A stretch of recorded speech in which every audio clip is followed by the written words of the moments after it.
Bishop Moose! Yeah! I shall not slander the fair state of Massachusetts nor the state of New York by saying that the people of those states will declare our helpless impotency as a nation to attend to our own business. As President of the United States, I was present at the first Pan-American Congress in Washington, D.C. Believe that with God's help, our two countries shall continue to live side by side in peace and prosperity. Benjamin Harrison. My fellow citizens, recent events have imposed upon the patriotic people of this country a responsibility and a duty greater than that of any since the Civil War. Then it was a struggle to preserve the government of the United States.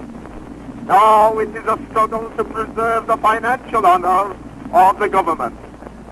Our breed embraces an honest dollar, an untarnished national credit, adequate revenues for the uses of the government, protection to labor and industry, preservation of the home market, and reciprocity which will extend our foreign market.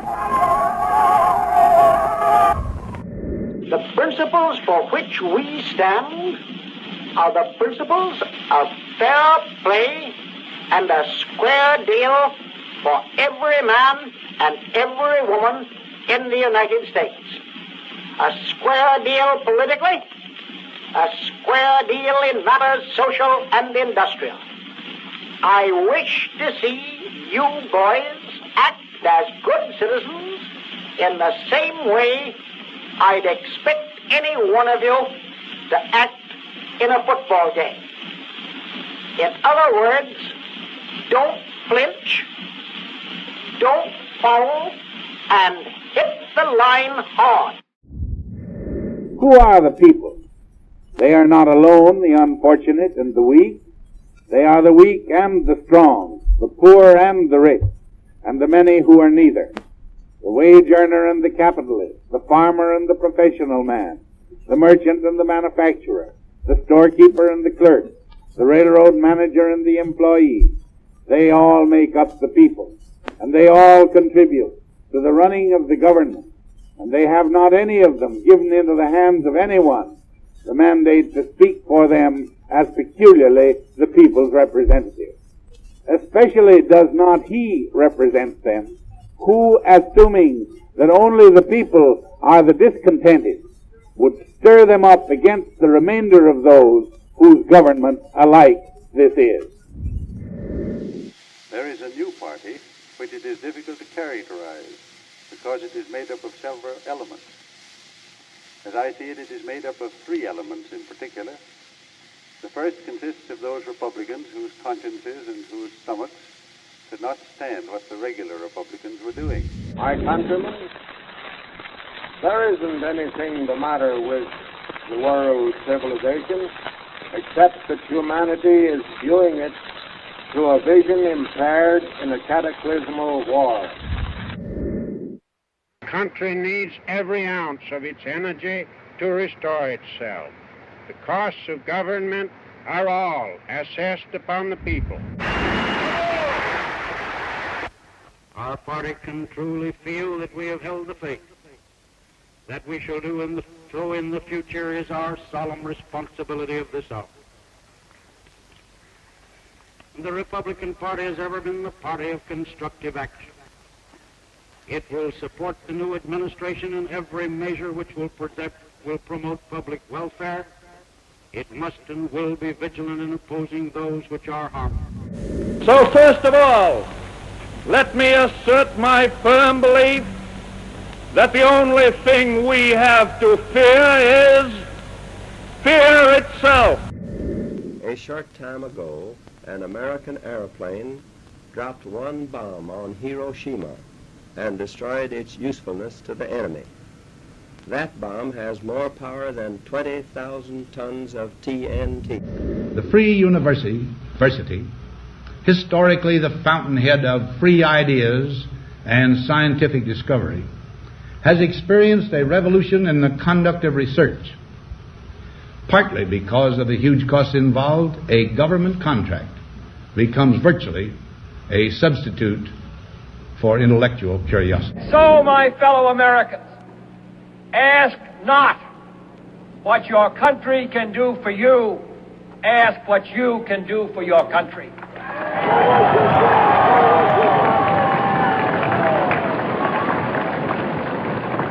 My fellow citizens of the world, ask not what America will do for you, but what together we can do for the freedom of man. My fellow Americans, tonight I want to speak to you of peace in Vietnam and Southeast Asia. No other question so preoccupies our people.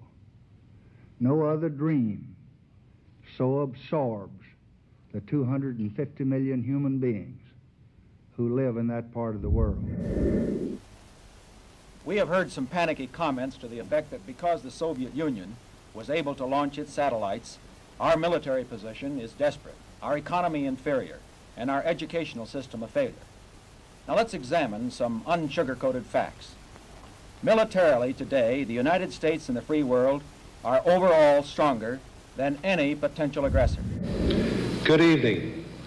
Last January 15th, I went before your senators and representatives in Congress with a comprehensive plan to make our country independent of foreign sources of energy by 1985. Such a program was long overdue. We have become increasingly at the mercy of others for the fuel on which our entire economy. Human identity is no longer defined by what one does, but by what one owns. General Secretary Gorbachev, if you seek peace, if you seek prosperity for the Soviet Union and Eastern Europe, if you seek liberalization, come here to this gate. Mr. Gorbachev, open this gate. Today, tomorrow, and into the next century, our nation is the enduring dream of every immigrant who ever set foot on these shores and the millions still struggling to be free. This nation, this idea called America, was and always will be a new world. Good evening. My fellow Americans, ours is a great country with a lot to be proud of. But at this holiday season, everybody knows that all is not well with America, that millions of Americans are hurting, frustrated, disappointed, even angry. In this time of enormous change, our challenge is both political and personal. It involves government, all right, but it goes way beyond government, to the very core of what matters most to us. Good evening. Today, our fellow citizens, our way of life, our very freedom came under attack in a series of deliberate and deadly terrorist acts. The victims were in airplanes or in their offices, secretaries, businessmen and women, military and federal workers, moms and dads, friends and neighbors. We've been told we're not ready, or that we shouldn't try, or that we can't. Generations of Americans have responded with a simple creed that sums up the spirit of a people. Yes, we can. And we will make America great again. God bless you and good night. I love you. Conservatives, young, old, urban, suburban, rural, gay, straight, transgender, white, Latino, Asian, Native American. I mean it, especially those moments, and especially those moments when this campaign was at its lowest ebb. The African American community stood up again for me.